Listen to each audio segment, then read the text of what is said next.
ఆయన ఎమ్మెల్యే అక్కడి ఎమ్మెల్యే హాస్టల్స్లో ఉంటున్నారు. అయితే ఆ హాస్టల్లో నుంచి ఒక పప్పు ప్యాకెట్ ఇంటికి తీసుకెళ్లారు తినడం కోసం. అయితే ఆ పప్పు పూర్తిగా పాడైపోయిందని చెప్పి అక్కడికి వచ్చి కంప్లైంట్ ఇవ్వడమో లేకపోతే కొంత మందలించడమో చేయకుండా ఏకంగా చేయి చేసుకుంటూనే ఒక భారతదేశ వ్యాప్తంగా చర్చకు వచ్చే అంశాన్ని మాట్లాడుకొచ్చారు. ఏమన్నారంటే ఆయన దక్షిణాది పైన వివక్ష చూపించారు. ఏమంటున్నాడు, దక్షిణాది రాష్ట్రాల వాళ్ళకి అసలు వండడం తెలీదు, కూర వండడం తెలీదు, అలాగని వాళ్ళకి అసలు ఫుడ్ ప్రిపరేషన్ తెలీదు. బార్ అండ్ రెస్టారెంట్ పెట్టి మహారాష్ట్ర ప్రజల్ని యువతని మొత్తం కూడా పెడదారిని పట్టిస్తున్నారు. అంటే south India people doesn't know how to cook, south India people doesn't know how to prepare a good quality of food. In fact, they expand their bar and restaurants, dance culture and exploit the youth of Maharashtra. ఈ వ్యాఖ్యలు మరాఠీలో మనం చేసుకొచ్చారు. So south India వాళ్ళకి వంట వండడం తెలియదంట, south India వాళ్ళకి వడ్డించడం తెలియదంట, south India వాళ్ళకి మంచి ఆహారం ఇవ్వడం తెలియదంట. మనమంతా కూడా సౌత్ ఇండియా వాళ్ళం కూడా దక్షిణాది రాష్ట్రాల నుంచి వచ్చిన వాళ్ళు బార్ అండ్ రెస్టారెంట్లు పెట్టి మహారాష్ట్ర యువతని పెడదారి పట్టిస్తున్నామని చెప్పి ఎమ్మెల్యే చెప్పుకొచ్చాడు. ముందుగా ఎమ్మెల్యే మాట్లాడండి, మరింత కంటిన్యూ చేస్తానని ఆయన ఏం చెప్పారో, ఈ ఎమ్మెల్యే ఎటువంటి వ్యాఖ్యలు చేస్తూ దక్షిణాది రాష్ట్రాలని కించపరిచాడో మీకు మళ్ళీ వివరిస్తా. ఒకసారి ముందుగా ఆ వీడియో చూడండి.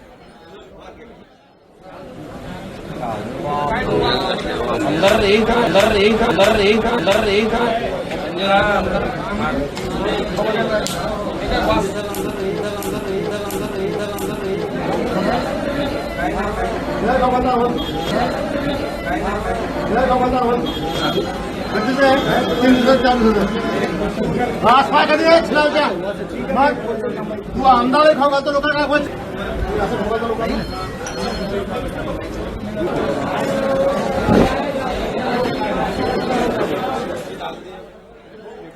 రైట్. ఆయన అధికార శివసేన పార్టీ ఏక్నాథ్ షిండే వర్గం ఉంది కదా, ఆ ఏక్నాథ్ షిండే వర్గానికి సంబంధించిన శివసేన పార్టీకి సంబంధించిన ఎమ్మెల్యే ఆయన పేరు సంజయ్ గైక్వాడ్.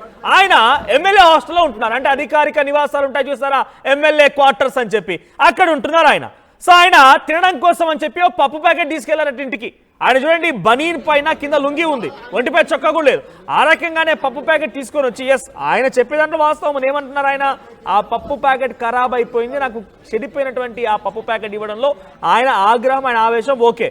కానీ ఆయన ఎంతలా చర్చకు దారితీశారంటే దక్షిణాది రాష్ట్రాలకు అసలు వంట వండడమే తెలీదు, ఫుడ్ ప్రిపేర్ చేయడం తెలియదు, క్వాలిటీ ఫుడ్ ఇవ్వడం తెలియదు, కానీ బార్ అండ్ రెస్టారెంట్ పెట్టి మాత్రం యువతని పెడదారి పట్టిస్తున్నారట. ఆయన మాట్లాడిన మాట్లాడావు. నిజంగా అదే ప్రాతిపాదికన కనుక చర్చకు దారి తీయాల్సి వస్తే ఈ గంజాయిలు లేకపోతే ఈ మారక ద్రవ్యాలు ఎక్కడి నుంచి వస్తున్నాయి? అటువంటి చర్చ పెడదామా దక్షిణాది రాష్ట్రాలను కూడా? కాదు కదా. ఇదంతా కూడా అందరం సమిష్టిగా ఉందాం. అక్కడ సమస్య ఏంటి, నీకు పప్పు ప్యాకెట్ ఖరాబ్ అయింది, పప్పు కర్రీని తప్పుగా ఇచ్చాడు ఆ వ్యక్తి, హోటల్ ఓనర్ లేకపోతే ఆ రెస్టారెంట్కి సంబంధించి ఆ క్యాంటీన్లో పనిచేసి ఒక వార్డెనో లేకపోతే ఇంకెవరో ఆ క్యాంటీన్ ఇచ్చాడు, వాడి మీద చూపించి నీ కక్ష, వాడిని డైరెక్ట్గా కొట్టడం కాదు, ఒక ఎమ్మెల్యే కదా. మరి నిజంగా తప్పు చేసిన ఎమ్మెల్యేని కొట్టాలంటే చితక బారి నీ వీపు విమానం మొత్తం మోగిస్తారు ప్రజలంతా కూడా. నువ్వు తప్పు చేసినావు, ఆయన కావాలని నీకు ఎమ్మెల్యేకి ఖరాబ్ అయిన పప్పు ఇవ్వాలని అనుకోడు కదా. తెలుసో తెలియకో జరిగిన తప్పుని ఎలా శిక్షిస్తావు? ఆయన ఉద్యోగం తొలగిస్తావా? నీకు అధికారం ఉంటే అక్కడ ఉన్నటువంటి క్యాంటీన్ని క్లోజ్ చేయిస్తావా? అది నీ ఇష్టం. కానీ డైరెక్ట్గా కొడుతున్నావు. నిజంగా నువ్వు చేసిన తప్పుకే నీ వీపు విమానం మోత మోగించాల్సిన అవసరం కూడా ఉంటుంది. నేను ఒక ఎమ్మెల్యే గురించి, సంజయ్ గైక్వాడ్ గురించి మాట్లాడలేదు. ప్రతి ఒక్కరికి కూడా, రాజకీయ నాయకులందరికీ వర్తిస్తుంది. నువ్వు చెప్పిన తప్పు, నువ్వు చేసినటువంటి మాటలు, నీ యొక్క భాష, నీ యొక్క ప్రవర్తన, నీ యొక్క హామీలు, లేకపోతే నువ్వు చేసే తప్పుల పైన ప్రజలు ఇలానే రియాక్ట్ అవ్వాల్సి వస్తే ఒంటి పైన నూలుగు పోగు కూడా ఉండదు. అటువంటి విధంగా ఉంటుంది ప్రజలు రియాక్ట్ అవ్వాల్సి వస్తే. మీరు చేసింది అక్కడ ఒక సామాన్యుడే కదా, నీలాగేమన్నా ఎమ్మెల్యే సరే ఏం చేసింది తప్పే అనుకుందాం కాసేపుగా, నీకు అధికారం ఉంది, కంప్లైంట్ ఇవ్వు, లేకపోతే తొలగించమని చెప్పు. ఆయన ఏం చెప్తున్నాడు పైపెచ్చు, దక్షిణాది రాష్ట్రాలకు అసలు వంట అనడమే తెలియదట. దక్షిణాది రాష్ట్రాలకు అసలు వంట అనడమే తెలియదు, వాళ్ళకి అసలు ఎటువంటి ఫుడ్ క్వాలిటీ ఇవ్వడం తెలియదు అని చెప్పేటువంటి చర్చ దారి తీసుకురావాల్సిన అవసరం వచ్చిందా? మహారాష్ట్రలోని ఒక ఎమ్మెల్యే నిర్వాహకమేకంగా భారతదేశ వ్యాప్తంగా చర్చకు దారితీసింది. నిజంగానే మళ్ళీ చెప్తున్నా, రిపీట్ అగైన్, నిజంగానే ఒక సామాన్యులు కనుక ఎమ్మెల్యేలు ప్రజాప్రతినిధులు చేసేటువంటి తప్పులకి ఈ రకంగానే శిక్షించాల్సి వస్తే, ఇక్కడ చెడిపోయిన ఒక పక్కన పడేసి ఇంకోటి తినొచ్చు, కానీ మీరు చేసే తప్పులు, మొన్న ఒక దగ్గర బిజ్జు కూలిపోయింది, అది ఎవడేసింది?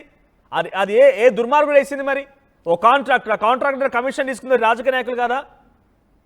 ఇలా ఇలా చెప్పుకుంటూ పోతే ఎన్ని సమస్యలు రాజకీయ నాయకుల వల్ల ప్రజాపాలన వల్ల సృష్టించినవి. అసలు నిర్విరామంగా తీరని సమస్యలు కూడా ఉన్నాయి. కొన్ని కోటాను కోట్ల రూపాయల అవినీతి ఉంది. ఇవన్నీ ఇదే రకంగా శిక్షించాల్సి వస్తే మీ వీపు విమానం మోతమోగుదని సంజయ్ గైక్వాడ్కి వర్తిస్తుంది, అందరికీ కూడా. ఎందుకంటే నేను మాట్లాడుతున్న ఈ రకమైన భాష అంటే ఒక సామాన్యుడు అండి, ఆయన నిజంగానే ఆయన దక్షిణాది రాష్ట్రాల ఉత్తరాది రాష్ట్ర ఆయనలాగానే మూర్ఖత్వంగానే మాట్లాడను.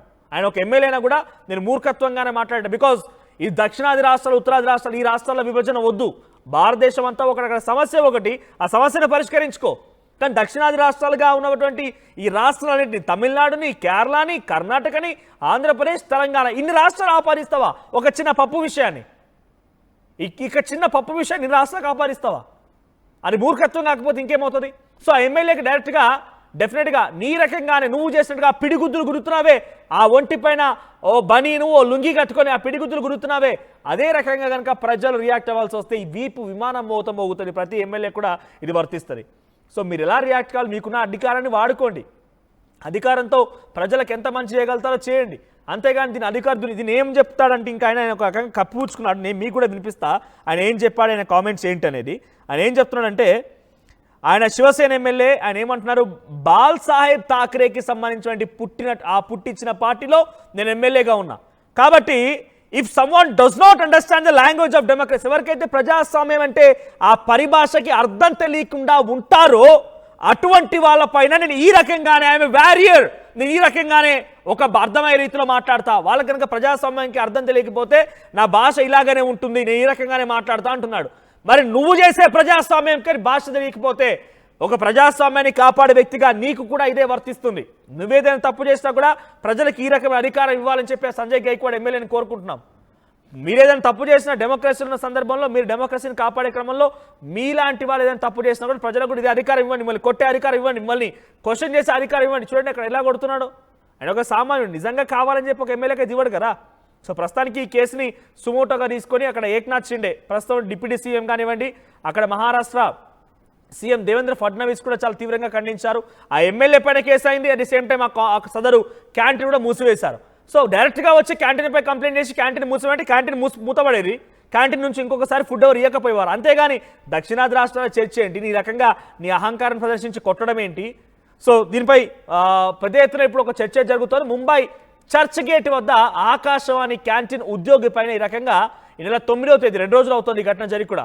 షిండే శివసేన ఎమ్మెల్యేకి సంబంధించి సంజయ్ గైక్వాడ్ ఈ రకంగా ఆ సదరు క్యాంటీన్ వ్యక్తి పైన దాడి చేయడం, తనకు పాడైపోయినటువంటి ఆహారం ఇస్తారని చెప్పి ఆ పిడిగుద్దులు గుద్దే విధానం చూస్తుంటేనే కొంత ఆయన పైన ఆయనకున్నటువంటి అహంకారం ఏదో అర్థమవుతుంది. ఇక్కడ ఇంకొక మాట ఏం చెప్తున్నానంటే, నేను బాల్ సాహెబ్ ఠాక్రే పుట్టించిన పార్టీ నుంచి వచ్చిన వాడిని, ఎవరికైనా అర్థం కాకపోతే నా భాష ఇలానే ఉంటుందని చెప్తూనే ఆయన ఏమంటున్నాడు, 6 ఏళ్ల పాటుగా నేను ఇక్కడే ఉంటున్నా, నాకు ప్రతిసారి ఈ రకంగానే వస్తుందట. మరి 6 ఏళ్ల పాటుగా ఉన్న వ్యక్తి ఇప్పుడు అక్కడికి పోయి కొట్టడం వల్ల ఇన్ని రోజులు చేయాల్సినటువంటి ఆ పని ఇప్పుడు బయటకు వచ్చేస్తే ఏం ఉపయోగం? 6 ఏళ్ల పాటుగా ఇక్కడే ఉంటున్నా నేను, నాకు ఇలా చాలాసార్లు వచ్చిందని అంటున్నాడు. పప్పు ఖరాబ్ అయింది, లేకపోతే అందులో ఇంకా ఏం చెప్తున్నాడంటే ఎలకలు బళ్ళు కూడా వచ్చినాయట. మరి మీ ప్రభుత్వ పంత్రి అలా ఉంది. అదేంది? అది ఎమ్మెల్యేలు ఉన్నటువంటి క్వార్టరు. మా ఎమ్మెల్యే హాస్టల్లో ఈ రకమైన పప్పు, ఈ రకంగా ఖరాబ్ అయినటువంటి ఆహారం లేకపోతే ఆ ఫుడ్లో ఎలకలు బల్లులు బొద్దింకలు వస్తే మరి మీ ప్రభుత్వ పనితీరు అలా ఉంది. సిగ్గుపడాలి, ఫస్ట్ మీరు సిగ్గుపడాలి. మీ ప్రభుత్వ పనితీరు అంతలా ఏడ్చింది. మీరు తినే ఆహారంలోనే బల్లులు బొద్దింకలు ఎలకలు కప్పల్ లాంటివి వస్తుంటే మరి ప్రజలకు ఇచ్చేటువంటి ఆహారం ఎలా ఉంది? అక్కడ మీ పరిధిలో మీ ప్రభుత్వంలో ఉన్నటువంటి ప్రజల సామాన్య పరిస్థితి ఎలా ఉంది? మిమ్మల్ని మీరు 6 ఏళ్ళుగా పట్టించుకోలేకపోయారు మీ ప్రభుత్వంలో. ఇంకా ప్రజలకు ఏం న్యాయం జరుగుతుందో ఒకసారి ఎమ్మెల్యే కూడా గమనించాలి. ఒకసారి ఆయన మాట్లాడుకోవచ్చారు ఈ ఘటన తర్వాత. ఆయన ఏం మాట్లాడారో చూడండి. तुम्ही साधं एक मत मला देऊ शकत नाही. फक्त दारू, मटण, पैसे, अरे 2-2 हजारात विकले गेले. मायले फाडकव झाले. 2-2 हजारात, 5 हजारात, याच्यापेक्षा तर रांडा बराच झाल्यापेक्षा. अरे एकीकडे हा आमदार आपल्या लेकीबाईचं कल्याण करायला निघाला, या मतदारसंघाचं कल्याण करायला निघाला. मला काहीच स्वार्थ त्याच्यामध्ये नाही. आणि हे लोक फक्त म्हणतात की संजय गायकवाडला पाडा कशा करता. समजा मी पडलो असतो, झाले असते प्रोजेक्ट सगळे होऊ शकले असते. సో ఈ బైట్లో మీరు ఉన్నారు కదా, మీకు ఎగ్జాక్ట్గా మరాఠీ రాదు, నాకు కూడా పెద్దగా మరాఠీ అవగాహన లేదు. బట్ నేను ఏమంటున్నానంటే ఆయన చెప్పిన మాటలు ఏంటంటే, సౌత్ ఇండియా వాళ్ళకి కనీసం వంటడానికి తలగొట్టుకుంటున్నాడు ఆయన మాట్లాడుతూ. తలగొట్టుకొని వాళ్ళకి అసలు వండడం రాదు, వాళ్ళకి పెట్టడం రాదు. నేను చేసిన తప్ప, నేను బాల్ సాహెబ్ ఠాకరే పార్టీ నుంచి వచ్చినా నేను చేసిన మాట తప్ప, వాళ్ళకి అర్థం కాకపోతే అర్థమయ్యేలాగా చేసిన ప్రవర్తించిన. ఆ తర్వాత ఆయన ఏమంటున్నాడంటే సౌత్ ఇండియా అనేటువంటి ప్రస్తావన తీసుకొచ్చి సౌత్ ఇండియా వాళ్ళు మహారాష్ట్రలో బార్ అండ్ రెస్టారెంట్లు పెట్టి యువతని పెడదారి పట్టిస్తున్నారట. పాపం వీళ్ళంతా కూడా అంటే ఈ సంజయ్ గైక్వాడ్ ఒకటి, నేను మహారాష్ట్ర లేకపోతే తెలంగాణ లేకుంటే ఆంధ్రప్రదేశ్ని వివరించి మాట్లాడను, నేను భారతీయుడిని, భారతీయ పౌరుడిని, నేను భారతదేశం అంతా ఒకటే అని చెప్తా. కానీ ఈ వ్యక్తి మాట్లాడిన మాటలు చూస్తుంటే పాపం ఆయనంతా చాలా నీతిమంతులు, నిజాయితీవంతులు, ఎటువంటి అవినీతి లేనిటువంటి వాళ్ళని అవినీతి బారిన పట్టించేందుకు మనం ప్రయత్నం చేస్తున్నామా? వీళ్ళంతా శుద్ధపూసలు, వీళ్ళ దగ్గరికి పోయి తాగండి అయ్యా అని చెప్పి తాగిపిస్తున్నామా? మరి ఎక్కడ ఈ డ్రగ్స్ మారక ద్రవ్యాలు ఎక్కడి నుంచి వస్తున్నాయి? ఈ రాష్ట్రాల నుంచి, వీళ్ళ ప్రభుత్వాల నుంచి కాదా? ఈ ఎమ్మెల్యే దగ్గర నుంచి కాదా? సో నిజంగా ఇది ఒక పెద్ద చర్చకే దారితీసింది. సో మీరేమంటారు? మీ అభిప్రాయం కామెంట్ చేయండి. సౌత్ ఇండియా, నార్త్ ఇండియా ఈ డిస్కషన్ పైన, ఈ ఎమ్మెల్యే మాట్లాడిన మాటల పైన నేను మళ్ళీ రిపీట్ చేస్తున్నాను. ఆయన ఏమన్నారంటే దక్షిణ భారతదేశ ప్రజలకి అసలు వంట వండడం రాదు, క్వాలిటీ ఫుడ్ ఇవ్వడం రాదు. సో వాళ్ళకి అర్థం కాలేదు. అక్కడ ఉన్నటువంటి ఆ క్యాంటీన్ ఓనర్కి ఎందుకు దక్షిణ భారతదేశానికి ప్రస్తావన వచ్చింది? ఆయన పాపం ఆయన సౌత్ ఇండియన్ వ్యక్తి అట, ఏదో కర్ణాటక తమిళనాడుకి సంబంధించిన వ్యక్తి అట ఆయన. సో ఆయనకి ఆ రకమైనటువంటి ప్రస్తావన తీసుకొచ్చి అది పూర్తిగా దక్షిణాది రాష్ట్రాలకు ఆపాదించే రకంగా శివసేన ఎమ్మెల్యే గైక్వాడ్ మాట్లాడడం పెద్ద ఎత్తున చర్చకు దారితీస్తోంది. సో నిజంగానే ఇదే రకంగా ఒక సమస్య వచ్చి ఒక ఇబ్బంది తలెత్తితే ఏ రకంగా అయితే ఎమ్మెల్యే ఆ వ్యక్తి పైన దాడి చేశాడో, కొట్టి చితకబాదాడో ఆ సమస్యను చూపించి అదే రకంగా మీరు కూడా అధికారం చేజిక్కించుకోండి, మీరు కూడా మీ ఎమ్మెల్యే పనితీరు బాగా లేకపోతే ఈ ఎమ్మెల్యే చేసినట్టు చేయండి. మరి అక్కడ సమస్య ఏంది? ఆ పప్పు ఖరాబ్ అయిపోవడం. పప్పు ఖరాబ్ అయిందా, నాకు ఇచ్చావని చెప్పి ఆ వ్యక్తి పైన దాడి చేశాడు. సో మీరు కూడా ఆయన చేసే పనితీరు బాగాలేకపోతే ఒక బ్రిడ్జ్ కూలిపోయింది మొన్న, ఆ బ్రిడ్జి కూలిపోవడానికి కారణమైనటువంటి కాంట్రాక్టర్ని, ఆ బ్రిడ్జ్ కూలిపోవడానికి కారణమైనటువంటి ఆ సదరు ప్రజాప్రతినిధి గల్లా బట్టి చితకబారండి. ఎందుకంటే మరి ప్రజల ధనం ఖరాబ్ అయిపోయింది కదా, కొన్ని కోట్ల రూపాయలు నెల కొరిగిపోయి పూర్తిగా నీళ్ళ పడేసినట్టు అయిపోయింది కదా. ఇటువంటి ఘటనలపై నిజంగా ప్రజలు కూడా సీరియస్గా తీసుకుంటే కొంత ఇబ్బందికరంగానే ఉంటుంది. ఇంకొక విషయం, తలబట్టుకోవాల్సిన విషయం ఆ ప్రభుత్వమే. మీరు 6 ఏళ్ల పాటుగా అక్కడ ఎమ్మెల్యేగా ఉంటూ ఎలకలు, బొద్దింకలు, కప్పలు, పిల్లులు, ఇంకా చెప్పాలని చాలా చాలా దారుణంగా చెప్పాడు. ఇవన్నీ కూడా వాళ్ళకి ఇచ్చినటువంటి ఆహారంలో వస్తున్నాయి. 6 ఏళ్ల పాటుగా ఇక్కడే ఉంటున్నాయి, ఇవన్నీ వచ్చినాయి, నాకు ఆ అన్నంలో వచ్చినాయి, నాకు ఆహారంలో వచ్చినాయి అంటున్నాడు. మరి 6 ఏళ్ల పాటుగా వచ్చినప్పుడు అప్పుడు చేసిన పని ఏంది?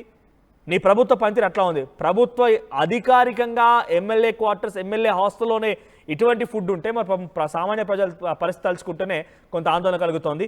ఈ ఎమ్మెల్యే ప్రవర్తన పైన, ఎమ్మెల్యే పనితీరు పైన మీ అభిప్రాయం ఏంటి? కామెంట్ చేయండి. రైట్, ఒక్కసారి ఆ ఎమ్మెల్యే పనితీరు, ఆ ఎమ్మెల్యే ప్రవర్తన పైన పెద్ద ఎత్తున డిస్కషన్ జరుగుతున్నాయి. ఇంట్రెస్టింగ్, నా కొలీగ్ కళ్యాణ్ జాయిన్ అవుతున్నారు. కళ్యాణ్ మరిన్ని అప్డేట్స్ అందిస్తారు. కళ్యాణ్, ఏంటి అసలు ఆ ఎమ్మెల్యే పనితీరు పైన ఎటువంటి డిస్కషన్ జరుగుతున్నాయి? గైక్వాడ్ ఆ నిర్వాహకం, గైక్వాడ్ యొక్క ప్రవర్తనపై ఎటువంటి డిస్కషన్ జరుగుతోంది? నార్త్ ఇండియా, సౌత్ ఇండియన్ విభజించే రకంగా మాట్లాడుకొచ్చారని అప్డేట్స్ ఏంటి? రైట్ మనోజ్, మనం చూస్తే సోషల్ మీడియాలో స్లాప్ గేట్, గైక్వాడ్ స్కాండిల్ అని చెప్పి హ్యాష్ ట్యాగ్స్ తోని ఆ రీల్ వీడియో ఏదైతే ఆయన క్యాంటీన్ లో వెళ్ళి మేనేజర్ మీద ఏదైతే ఆయన చేసుకున్నాడో ఆ రీల్ చాలా వైరల్ అవుతుంది. దీని మీద ప్రజలు ఆగ్రహాన్ని తెలిపారు. దీనికి సంబంధించి ముఖ్యమంత్రి దేవేంద్ర ఫడ్నవీస్ కూడా, శివసేన నేత ఏక్నాథ్ షిండే ఇద్దరు కూడా దాడిని ఖండించారు. మనము ఒక ప్రజలకి మనం సేవ చేసే ఒక పోస్ట్ లో ఉన్నప్పుడు మనం ఇలాంటి కార్యక్రమాలు ఖచ్చితంగా చేయకూడదని వాళ్ళు ఖండించారు. యాక్చువల్ గా విషయానికి వస్తే చర్చ్ గేట్ దగ్గర ఏదైతే ఎమ్మెల్యేస్ కి సంబంధించిన కాలనీలోనే క్యాంటీన్ ఉందో ఆ క్యాంటీన్ లో ఈయన పప్పు రైస్ 2 ఈయన తీసుకెళ్లడం జరిగింది. తీసుకెళ్లిన తర్వాత అవి బాగాలేవు, నాకు 20 సంవత్సరాల నుంచి నాకు నా కడుపు బాగుండదు, కాబట్టి దీనివల్ల నాకు ఏమైనా ప్రాబ్లం అయ్యే అవకాశం ఉందని చెప్పి ఆయన ఇనిషియల్ గా అన్నాడు. కానీ తర్వాత ఆయన వివాదాస్పదమైన వ్యాఖ్యానాలు చేశాడు. ఏంటి అంటే షెట్టీలు అనే వాళ్ళు, అంటే ఈ సౌత్ కి సంబంధించిన వాళ్ళకి వంటలు చేయడం రాదు, వీళ్ళు ముంబైకి ఈ బార్ కల్చర్ అలాగే క్లబ్స్ కి సంబంధించిన ఈ bar culture, dance bar culture ని వీళ్ళు తీసుకొచ్చారు. అంటే ఆ మరాఠీ లాంగ్వేజ్ లో మీరు చూస్తే రండీపతి అని కూడా ఒక వర్డ్ యూజ్ చేశారు ఆయన. సో అంటే ఆల్మోస్ట్ ప్రాస్టిట్యూషన్ వీళ్ళు ఎంకరేజ్ చేస్తారు, మందు తాగుతారు వీళ్ళు, ఇలాంటి వర్డ్స్ అన్ని యూజ్ చేసి ఆయన మరాఠీలో మాట్లాడారు. దీనిపై చాలా వ్యతిరేకత ఆన్లైన్ లో వస్తుంది, సోషల్ మీడియాలో. సో దీన్ని ఖండిస్తున్నారు అందరూ. దీనికి సంబంధించి 2 కేసులు అయినాయి మనోజ్. వల్ల మార్నింగ్ క్యాంటీన్ కి సంబంధించి లైసెన్స్ ని రద్దు చేసి 1 year దాన్ని క్లోజ్ చేశారు. దాంతో పాటు ఫుడ్ శాంపిల్స్ ని కలెక్ట్ చేశారు. అక్కడ ఫుడ్ శాంపిల్స్ ని కలెక్ట్ చేసి ఆహార పదార్థాలు ఎలా ఉన్నాయనేది ఇంకా రిపోర్ట్ రావాల్సి ఉంది. అలాగే ఈయనపై కూడా ఒక కేసు నమోదైంది. ఈ గైక్వాడ్ పైన ఎమ్మెల్యే గైక్వాడ్ ఏదైతే సేనకు సంబంధించిన ఎమ్మెల్యే గైక్వాడ్ మీద కూడా 352 కింద ఒక కేసు నమోదు కూడా చేసినట్టు తెలుస్తున్నారు. రైట్ కళ్యాణ్. సో ఏదేమైనా కూడా ఇంట్రెస్టింగ్ టీం ఇంకొక విషయం చెప్తోంది. వీకెండ్ వస్తే చాలు హైదరాబాద్ నుంచి ప్రత్యేక విమానాల్లో స్పెషల్గా వీకెండ్స్లో బిర్యానీ వెళ్తుందట. మరి అది ఎవరు తీసుకెళ్తారు, ఎట్లా ట్రాన్స్పోర్ట్ అవుతుందో చూడాలి మనకు. అంటే కొంత డెఫినెట్గా హైదరాబాద్ బిర్యానీ అంటే నార్త్ ఇండియా సౌత్ ఇండియా అని కాదు, ఏకంగా ఇంటర్నేషనల్ లెవెల్లో చర్చ ఉంది. హైదరాబాద్ చాయ్ సమోసా, హైదరాబాద్ బిర్యానీ అంత ఫేమస్ మరి. సో ఇక్కడ నుంచి వీకెండ్లో తీసుకెళ్లేటువంటి వ్యక్తులు మీరు దక్షిణాది రాష్ట్రాలకు వంట తెలియదు అంటారా? ఇక మీకే వదిలేస్తున్నా. సో మీరు చెప్పండి, దక్షిణాది రాష్ట్రాలకి వంటలు తెలియదు, వాళ్ళకి ఫుడ్ క్వాలిటీ తెలియదు. ఇందాక కళ్యాణ్ కూడా మాట్లాడుతూ ఒక భాష మాట్లాడాడు ఆయన. గైక్వాడ్ ఈ రకమైన ప్రస్తావన తీసుకొస్తున్నారు. రండి అనే పదం వాడు, అంటే ప్రాస్టిట్యూషన్కి దారి తీస్తుంది దక్షిణాది. వాళ్ళకి తెలుసు అదంతా, కానీ ఈ అసలు విషయం తెలియదు, వంటలు వండరాదు. వాళ్ళకి తెలిసిందల్లా బార్లు, డ్యాన్సులు, పబ్బులు, తర్వాత ప్రాస్టిట్యూషన్ రకంగా మాట్లాడుకొచ్చారట. సో ఆయన వ్యాఖ్యలపైన మీ అభిప్రాయం ఏంటి, కామెంట్ చేయండి.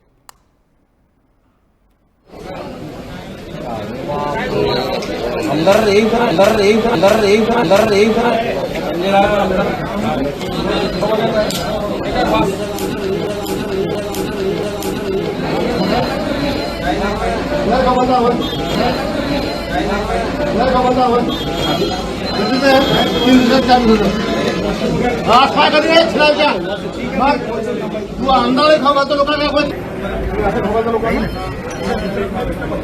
दुसरं काय हे लोक सांगू मला. हे संतोष हे जरा पॅक कर आणि पुढे अंडर बोलव. ठीक आहे.